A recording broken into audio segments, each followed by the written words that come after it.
Hey everybody, it's Kenny K here again. Before I start the video, please subscribe. It's free, so no worries. Like the damn video. It's just a click away. It's for my proud, my pride, And then, if you have something to comment about, some critique, I can take it. Or fun things, always nice. So I want to start with a re-review actually that I did a year ago, and I just watched that movie again yesterday. I really wanted to review it again because a year ago it was fast-paced, like 7 minutes. I was just starting with this entire YouTube gig, so I wasn't the best. Also in translation in English, it was like me, like Borat. Me, I like America. I give good head. So, no, taking my noteworthy notes here. Always take notes. Because I'm a senile old man, I forget. No, it's just the actors. I need the names of the actors. Now, this movie is The Initiation from 1984, directed by Larry Stewart. Now, this movie is in my top 20. At least should be in my top 20. It has great acting, great tension, great atmosphere, great locations, a super cool twist at the end. Now you see this twist coming. Yeah, you see this twist coming basically, but it's a cool twist, and they did a good job with that. And the actors, and you have a few known names here, which I'm gonna get to, and I'm also gonna spoil the shit out of this. So if you all try to, go for, see, I'm gonna spoil. That's what I'm trying. I'll give you I'll give you a warning. So you got Vera Miles in this one. She plays Frances Fairchild. The Fairchild name is a big name. The Fairchild is basically this super big shopping mall, and the guy wants to, he wants to get on the ground floor of other shopping malls. He's fairly rich. Clue Gallagher, sorry, also a no name, more in the 60s and the 70s, plays Dwight Fairchild. He's the owner of the Fairchild building. He's pretty rich. Vera Miles, like I said, she plays the sister. If you saw Psycho 1969, I guess, and if you saw Psycho 2, that's from 1980 somewhere, you should see her in there. She's the sister of Marion Crane. That's the one who gets it in a shower, by Norman Bates. And that's the one who finds Norma with her skeleton, her preserved skeleton thing. It's more of a skeleton than the preservation. She is playing Frances then, and then you have Daphne Zuniga. We also known from, of course, Spaceballs, the super cool spoof with Rick Moranis, and John Candy, and a plethora of no names. She plays the Leia of the movie, and her first role was a slasher movie, a student project that called The Dorm That Dread Blood. But it was so good that this project got into theaters. Freaky, right? They had almost no, maybe a few $100s budget, but they made damn good, creepy, atmospheric slasher movie with extreme gore. And she's one of the first to die, Daphne Zuniga, in that movie. You've got James Reed, who plays Peter, the professor, and I guess her boyfriend, or a hookup or something like that, a romantic relationship. She builds it up, and he's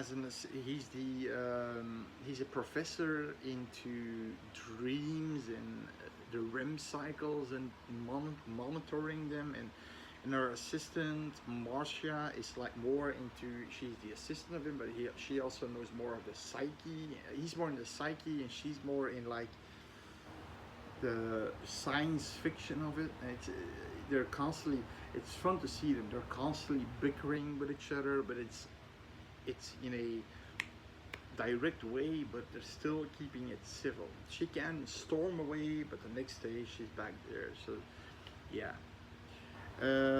Now here's, okay, so Daphne Zuniga's name, and this is already a spoiler basically, is Fairchild, Kelly Fairchild, but she's also slash Randall. Her real name is actually Kelly Randall. We have a man in there who works with a burned face at the psych ward in the gardens named Jason Randall. And we also have the girlfriends of Kelly. They are the pledges of the sorority, and it's Hell Week, and they have to steal the guard's uniform in the Fairchild building. But I'm not sure if it's Gwen or Heidi. You got the leader of the sorority, but she's kind of a cool chick. But you got Gwen. She's like the second in command. She's the one who takes on the pledges. She's actually she's the bitch.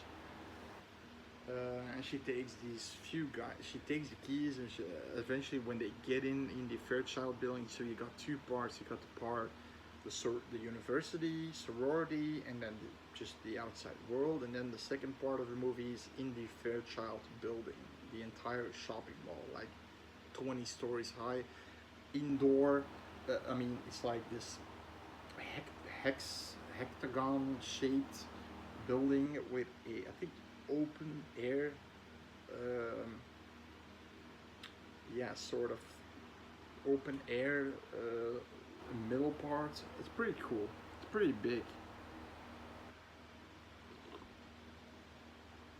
Now, the movie happens when Kelly's a young girl, and she sees a man coming into a room, and she sees her mom with another man in bed. And the man coming in the room is trying to fight the other man. The man pushes him into the fireplace. He's on fire. So you're already guessing where this is coming from. Now there is this weird scene in the beginning that actually you see Kelly, and then in the mirror you see Kelly standing there, but it isn't actually Kelly standing there. So what happened basically,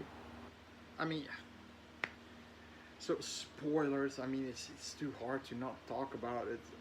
So Kelly, she goes to Peter because she has these recurrent nightmares about the same night every time again. We see at some point this psych ward, we see this burnt man, then we see this girl with black hair like and then clutching her fist like this, and the nurse is like a bitch, and at some point she rises up every patient, and they're kept in this I don't understand the security of this fucking place. They have these fences that can easily be bent down, and they come out like zombies. And at night, but she closes the door and then just lets them. There are two parts of it, so she lets them just wander between them. And then the nurse goes to the car, and she's basically surrounded by all these psych ward inmates.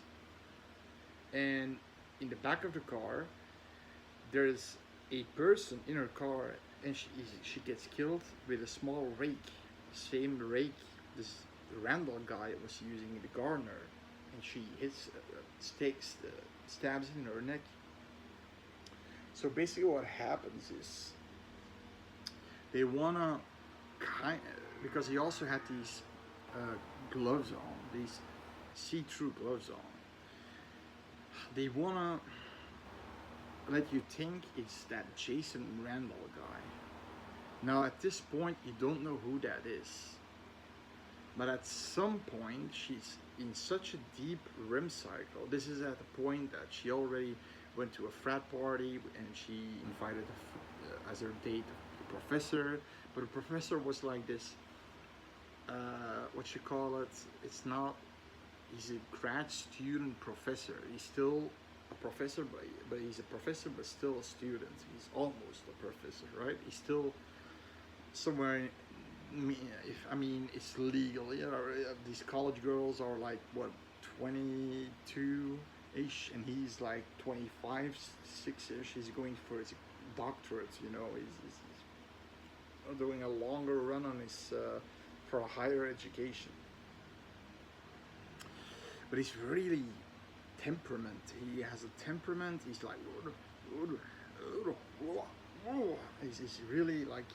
There's a moment when he calls, tries to kill Kelly, oh, damn, and then tries to kill Mrs. Frances Fairchild, damn, and then he's trying, oh, and then she gets. Why he becomes in a panic is because Marcia comes with information and she gives, here, look at that, here, look at that, and he's like, looking at her, and he's like.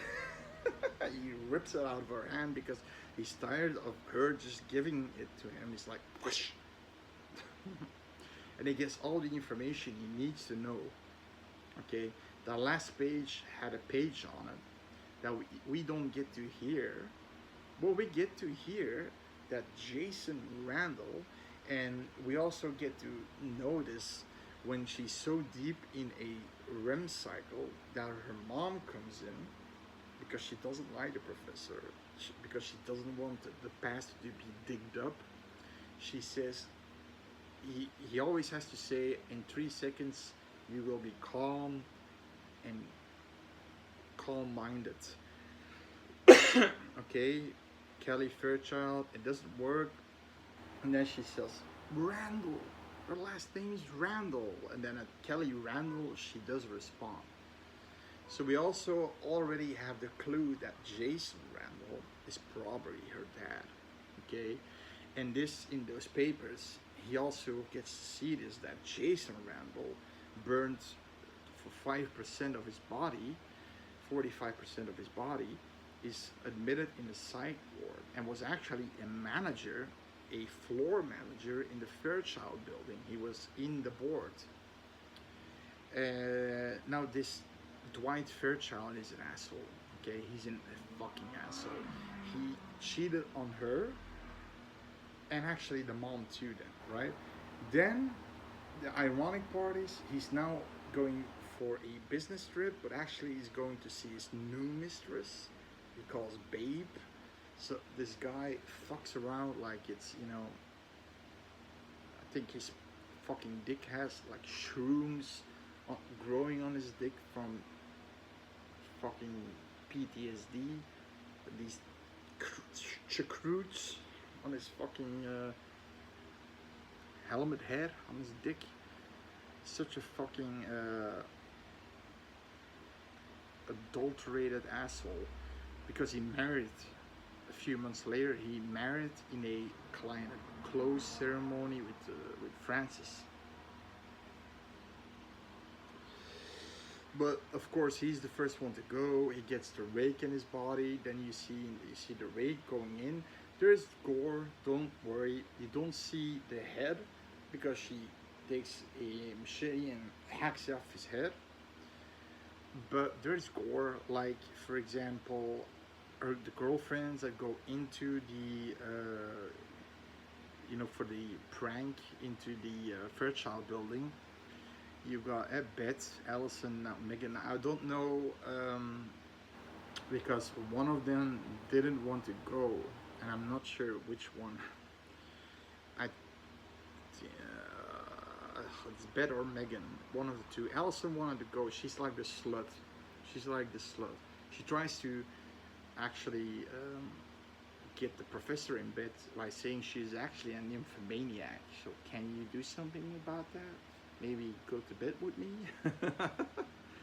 But she's fun. She's fun. And then, like I said, Gwen or Heidi, one of the two. She's not the leader of the sorority, but she's like this, the in command of the pledges. She's the bitch, and she calls on her boyfriend Chad, who's like this asshole who wants to fuck every woman on the sorority on the campus. So spoilers already, warning. So sorry, people, if it was too late. And he has two buddies, Ralph and Andy. Now Ralph he's like the funny guy, he's the comedic relief, and Andy kind of too.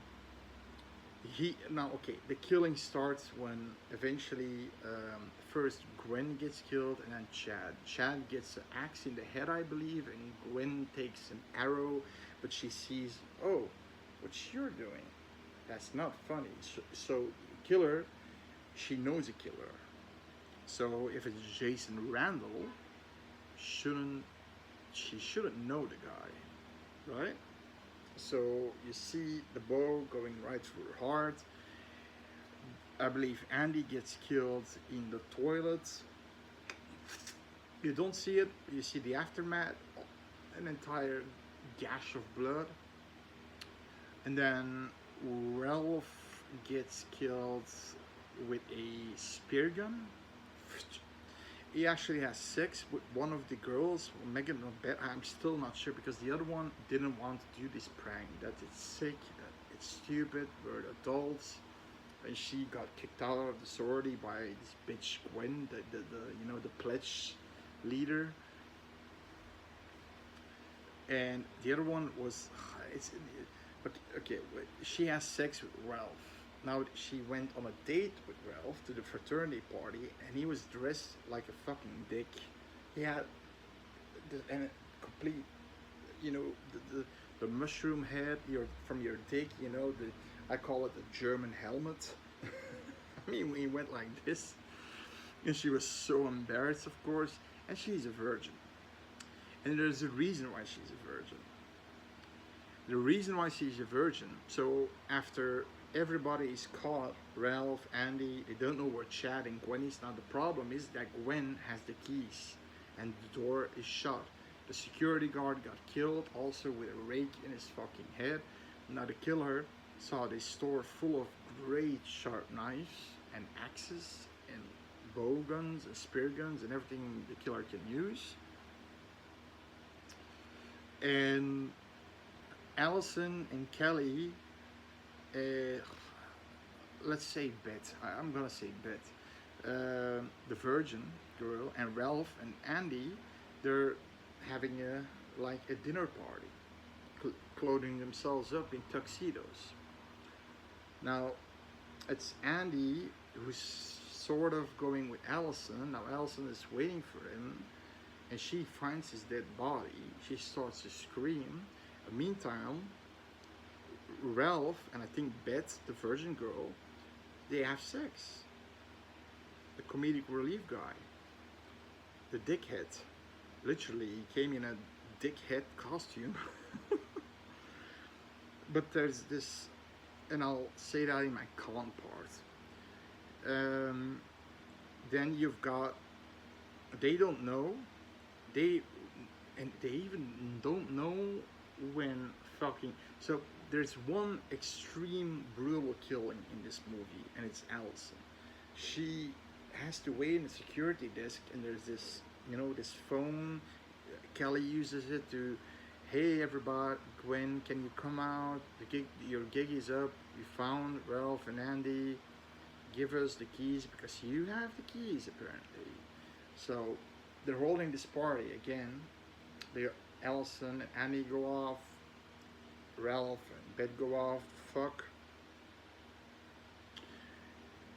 Then Allison she finds the dead body. She says, somebody just get. Okay, you go to the security desk. I'm gonna look for Beth. And if something happens, use the intercom. She goes to the intercom. She gets slaughtered. I mean, slaughtered with a knife. She gets like this. She holds it.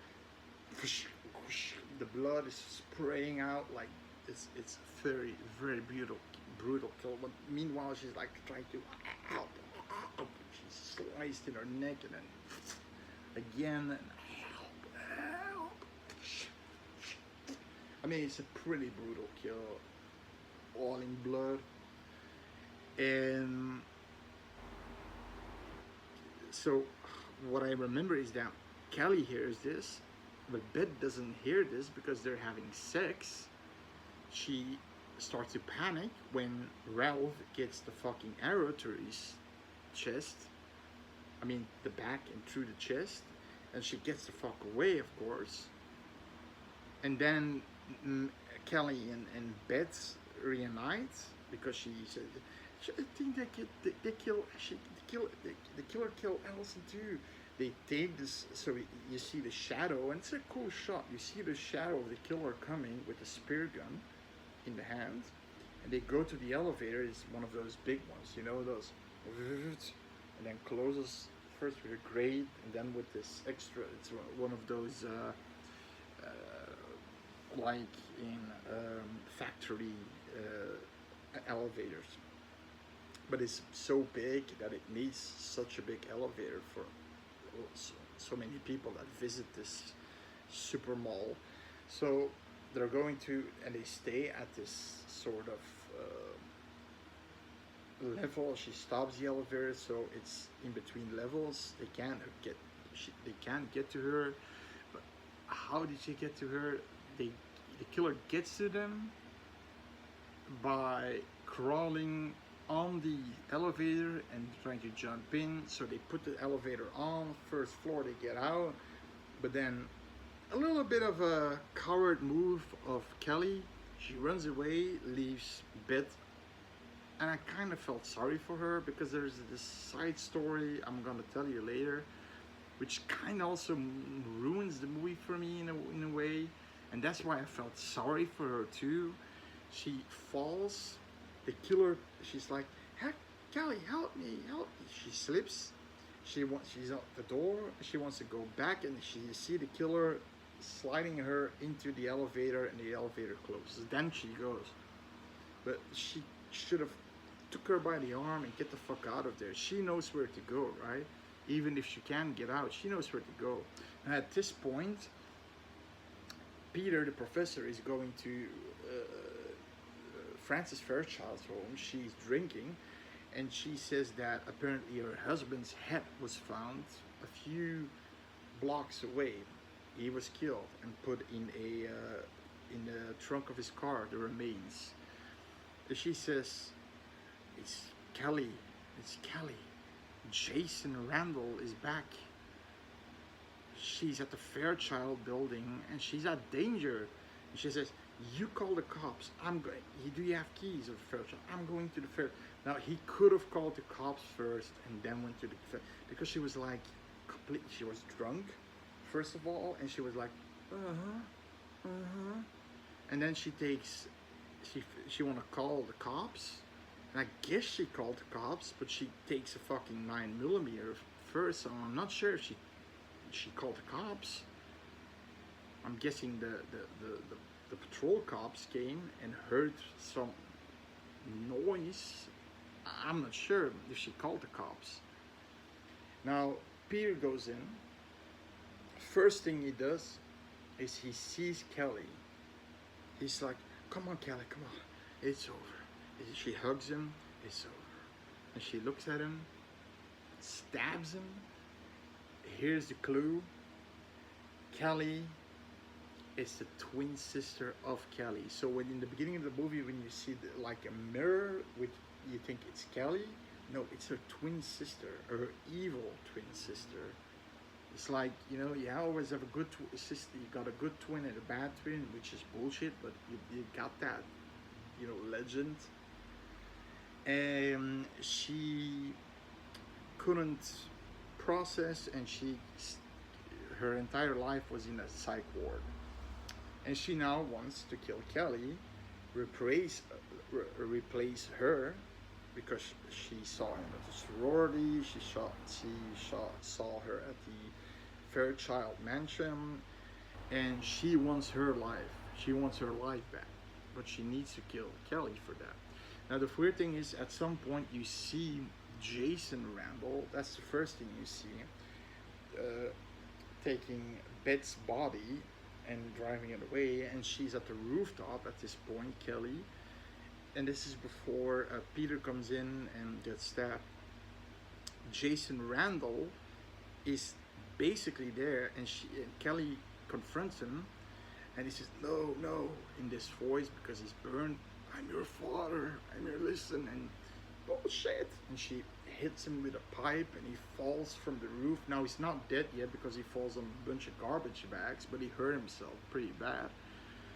Now apparently what he's been doing, so Peter gets stabbed, not dead yet, and luckily because I like Peter, he was super erratic at moments, but I liked his tenacity and is willing to help Kelly.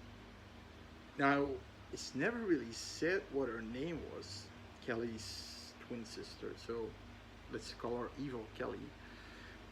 I think they couldn't do, they tried to do, so I'm guessing they used an actress that looked like Daphne Zuniga when they're in the same frame, but there is a moment when she's standing against a glass, and there's a glass and it's like a mirror, and you see Daphne Zuniga standing there talking to her, and then when she's talking back, and that was a good effect, but I don't think they had the special effects to use two exactly lookalikes. You had to need a CGI lookalike, right? And they didn't have the effects back then, but they did a pretty good job actually. And you couldn't really see, maybe if you really twinched your eyes, that it was a stunt woman maybe, but I didn't.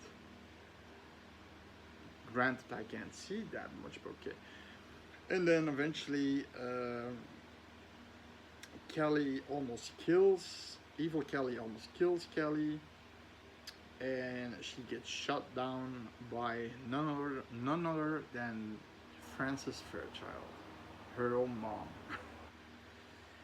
And then they're standing at the ambulances, and we see that Peter's all right. We see that Jason Randall is all right, because she wanted to basically frame him, because what he was doing, he wasn't the killer. He was following Evil Kelly around, basically constantly cleaning up after her to get rid of those bodies. And that's something that I just didn't understand. So first the cons. Okay, the ending is like she looks to her mom with those tears in her eyes, and Peter's like also with a tear in his eyes. He's looking to her and the mom, and she's standing there, and she's like completely, she's not going to jail. She killed the murderer, but she lied about a lot of things. I'm not sure if she's gonna keep the mansion, but at this point you don't give a fuck. But still, for Kelly, you give a fuck, because her university was paid by mansion money, Fairchild money. Now the thing is that, okay, the cons. So the first con, why didn't Jason Randall just go to his other daughter and said, "Listen, I'm your father," in a circumstance that she said, "I burned while I found your mom cheating," trying to, in a less extreme situation, because this is extreme. He introduces himself when a killer is just trying to kill her and kill all of her friends.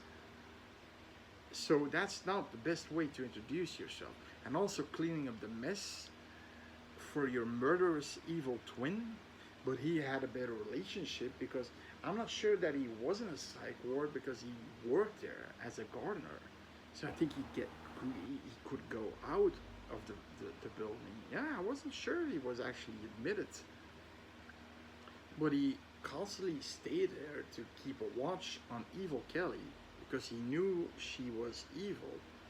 But he wanted to protect her nonetheless. Now, I don't think he gave a fuck about Dwight Fairchild, but all those girls tried to kill Kelly. He could have easily, after the kill of Dwight, that was the guy he couldn't care less of, go to Kelly and say, "Listen, I'm your dad, this and this and that," and even if she didn't believe it, then she believed it in dreams, because she dreamt about the burned man. There you go. Also called Randall. So that's a con. Another con is when Beth says why she's a virgin is because a teacher sexually assaulted her, molested her, and raped her when she was 18 years old. And she's doing that at the dinner party in a weird way that I thought, well, what? In a slasher movie? Such a good one? That was weird.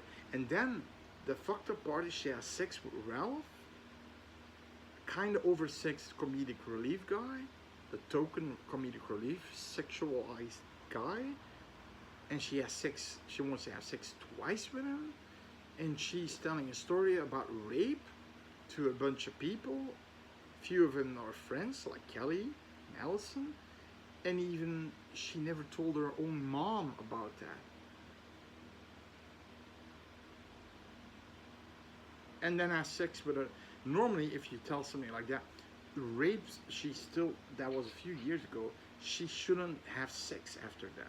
She should be like almost hate sex, you know, because of the fact that she had sex, abused, raped basically by this fat teacher. She should, Jesus fucking Christ. Now the pros are, that's the only cons. The pros are good gore, good tension, great atmosphere, especially in the beginning, the build-up atmosphere with the sorority, and you see in the dark somebody's following them, like the Dwight Fairchild kill. He's in the dark, you know, he gets the rake, and then you see the shadow of his body, and then the machete going down on his head and the head falling off. It's pretty good. And then, yeah, it was a great twist. You thought it was Jason Randall, but it was this girl that was doing something weird and then clenching her fist. So I got the idea that was her twin sister. I got the idea fairly quickly. But it and well done, well executed. Back in that time, they didn't have the special effects to do CGI twin shit. So they used mirrors and things like that. So it's pretty well done. Everybody acted well. The Professor Peter, his assistant Marsha, Jason Randall, even the Beth, Allison, Megan, the bitch Gwen. You know, everybody did what they needed to do. It's a great slasher movie. It's from, you know, everything from between 1980 and 1985 is golden. Everything between that, got some bad and you got goods, and you got some mediums in there too. So that's why I wanted to re-review this movie. I saw it yesterday, and it was a year ago that I reviewed it. So I hope you enjoyed this longer review, and see you later. Bye bye.